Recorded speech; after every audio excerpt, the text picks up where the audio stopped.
Europe 1.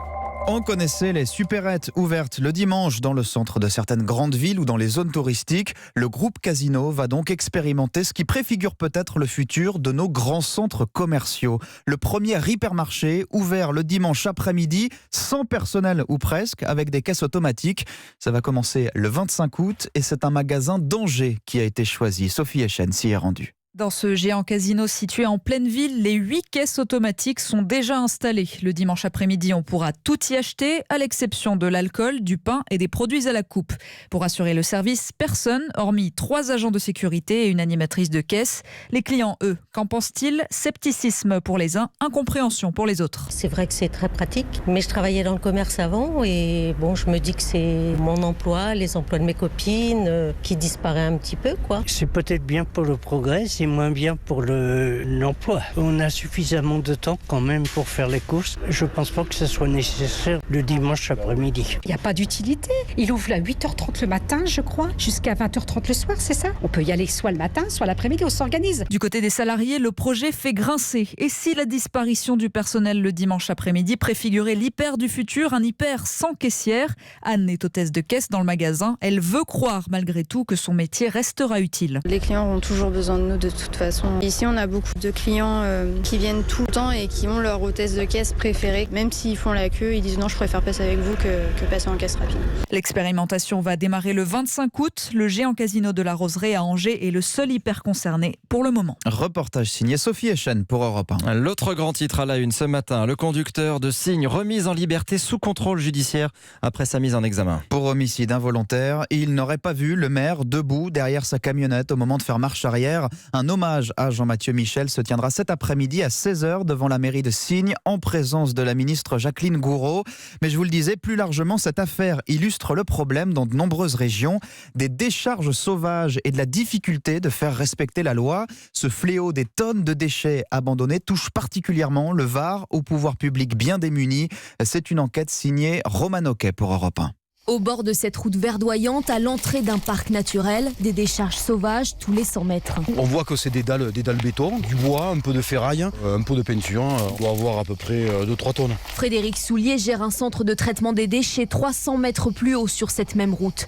Au total, il y aurait 70 dépôts non autorisés dans le Var, victimes de sa situation géographique. Il est à côté de 2 gros départements. Je vous parlais des Bouches-du-Rhône, qui a une grosse activité plutôt urbaine, puisque le Var, on est quand même plutôt dans un département rural. On a la contrainte aussi des Alpes-Maritimes, qui est très urbanisée. On a Monaco aussi. Il y a beaucoup de projets, mais ils veulent surtout envoyer les déblais autre part. Ces déchets du BTP finissent par former d'immenses décharges illégales.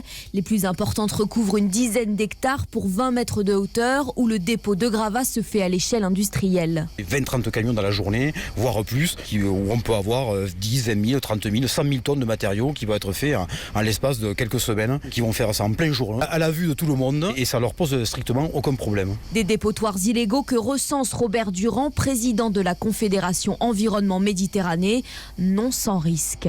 En allant sur ces décharges, on s'est fait plusieurs fois pointer par des fusils du propriétaire, tenté d'être renversé par les camions de ceux qui déchargeaient. C'est plusieurs centaines de milliers d'euros qu'elle rapporte par an. Derrière, il y a des hommes de paille, c'est des sociétés bidons. Il y a tout un système, je dirais, qui est mafieux derrière ces grosses décharges. Un système qui perdure surtout à cause du manque de contrôle. Selon l'association, un seul agent de la préfecture serait en charge de tout le département.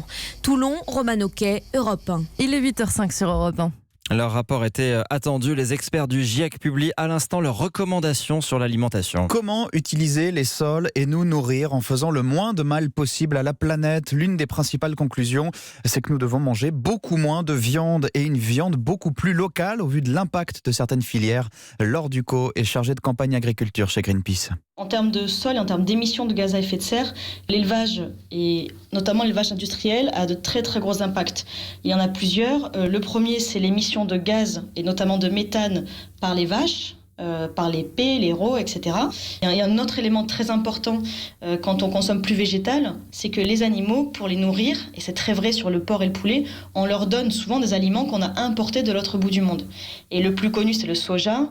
Et souvent, le soja qu'on donne aux porcs, aux poulets et à certaines vaches, surtout les vaches laitières, c'est issu d'Amérique latine où on a déforesté massivement, détruit des écosystèmes entiers pour nourrir notre bétail à nous. Donc c'est pour ça qu'on a besoin de consommer moins et mieux de viande, de meilleure qualité et donc beaucoup plus de végétal. Lors du co-chargé de campagne agriculture chez Greenpeace, elle répondait à Virginie Salmen pour Europe 1. 5 jeunes Français arrêtés hier en Espagne, soupçonnés du viol d'une touriste norvégienne de 20 ans dans une station balnéaire du sud-est du pays. Ils ont été interpellés juste avant leur retour dans l'Hexagone grâce à la collaboration des services de police français. Selon la presse espagnole, ils pourraient être présentés à un juge ce matin. Aux États-Unis, Donald Trump a eu droit à une visite chahutée la nuit dernière. Et il s'est rendu au chevet des victimes des 2 fusillades du week-end dernier dans l'Ohio et au Texas. Visite très cloisonnée par ses services, mais le président américain Benoît Clerc n'a pas pu échapper à des slogans hostiles scandés par des dizaines de manifestants. La visite du président américain dans les 2 États aura duré un peu moins de 8 heures au total et elle ne s'est pas passée dans la concorde. D'abord accueilli par ses partisans à l'aéroport de Dayton dans l'Ohio, Donald Trump n'a pas croisé plusieurs manifestations hostiles à sa présence, très encadré à l'écart du parcours officiel, au cri de « faites quelque chose » et laissant flotter dans le ciel le célèbre ballon Baby Trump. Il a ensuite passé 90 minutes dans l'hôpital de la ville, auprès des blessés, avant de faire une séance de selfie avec les personnels médicaux, déclenchant une vague de critiques sur les réseaux sociaux, jugeant la scène déplacée et offensante pour les familles des victimes.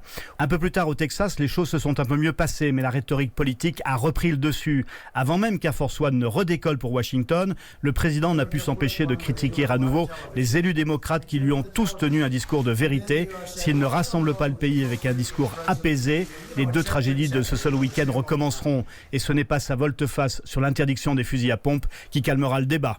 Aux États-Unis, Benoît Clerc, Europe 1. Donald Trump a en effet annoncé qu'il n'interdirait pas la vente des armes de guerre, faute, je cite, d'appétit politique à Washington sur le sujet. Et la suite du journal de Théo Manval avec d'abord cette information Europe 1. 3 nouvelles permanences de députés LREM ont été dégradées cette nuit. Oui, des permanences murées par des agriculteurs dans les départements de la Vienne, à Poitiers, Châtellerault et Loudun. Action revendiquée par la FDSEA, toujours pour dénoncer la ratification du CETA par les députés de la majorité. Information de Guillaume Biet du service police-justice d'Europe 1. La République en marche qui peine par ailleurs, vous le disiez donc, à trouver des femmes à mettre sur ses listes à 7 mois des prochaines municipales. Elles ne sont pas assez nombreuses à vouloir être candidates pour le scrutin du mois de mars. La parité est décidément bien difficile à atteindre pour le parti présidentiel. C'était déjà un problème aux dernières européennes. Adrien Beck. Une nouvelle fois, la parité tourne au casse-tête à la République en marche. À 7 mois des municipales, on est en vraie difficulté, reconnaît la secrétaire d'État Marlène Schiappa. Trop peu de femmes, donc, veulent occuper le siège de maire. Dans ces conditions, difficile de remplir l'objectif de 50% de femmes investies. D'autant que début juillet, la secrétaire d'État avait poussé un coup de gueule sur le manque de parité dans les premières investitures de la République en marche. Pourtant, nous faisons tout pour favoriser les candidatures, assure un membre de la Commission nationale d'investiture. Le mouvement mettra par exemple en place à la rentrée un dispositif de retour d'expérience à destination des nouvelles venues.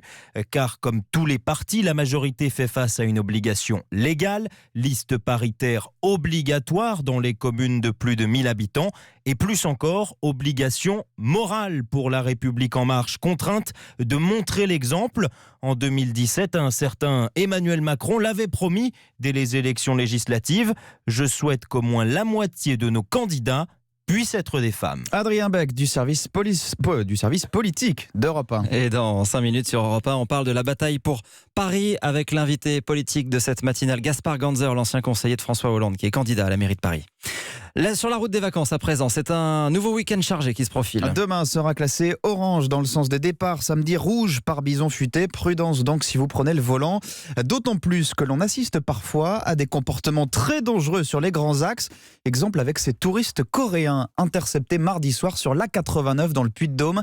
Ils roulaient à bord de 5 Porsche lancés à plus de 200 km/h. Guillaume Biet. Quand les bolides ont surgi dans le viseur de son radar laser ultralight, le gendarme a juste eu le temps de mesurer chaque vitesse. 204, 205, 206 et 207 km/h. pour ces 5 Porsche lancés sur l'A89 au nord de Clermont-Ferrand.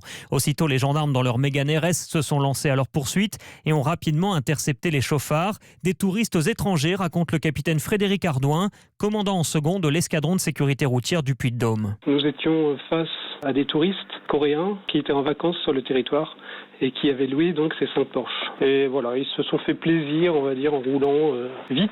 C'est tout à fait intolérable, effectivement, d'avoir ce genre de comportement, parce que, outre le fait de mettre leur vie à eux en danger, ils mettent en danger également les passagers qui sont à bord du véhicule, et bien évidemment tous les usagers qui circulent sur l'axe. Sanction immédiate pour les 5 Coréens, retrait du permis de conduire, 750 € d'amende chacun réglés sur le champ et une future interdiction de conduire en France qui devrait être prononcée par le préfet.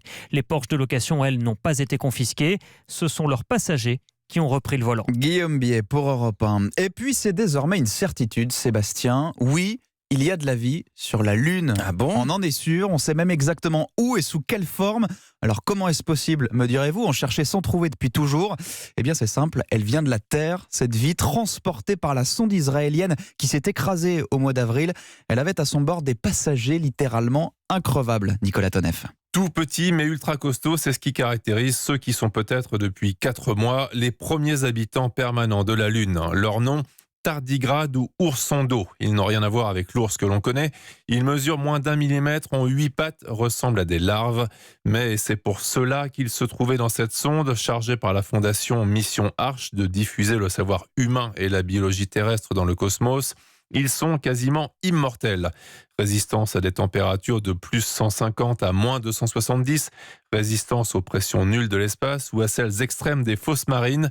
Ils peuvent même être déshydratés. C'est d'ailleurs dans cet état qu'ils sont dans la sonde. Avantage, les transporter sans avoir à leur fournir d'air et de nourriture. Inconvénient, il faut maintenant quelqu'un pour les réhydrater. D'après les scientifiques, ils ont sans doute survécu à leur épopée et n'attendent donc plus qu'un petit coup de main pour retrouver une vie normale de tardigrade, sachant que le coup de main en question n'arriverait dans le meilleur des cas qu'en 2024 avec un ou des astronautes américains. Le défi donc pour ces premiers colons lunaires à 8 pattes, survivre jusque-là. Nicolas Tonef. Incroyable histoire, c'était le journal de Théo Manval qu'on retrouve à 9h.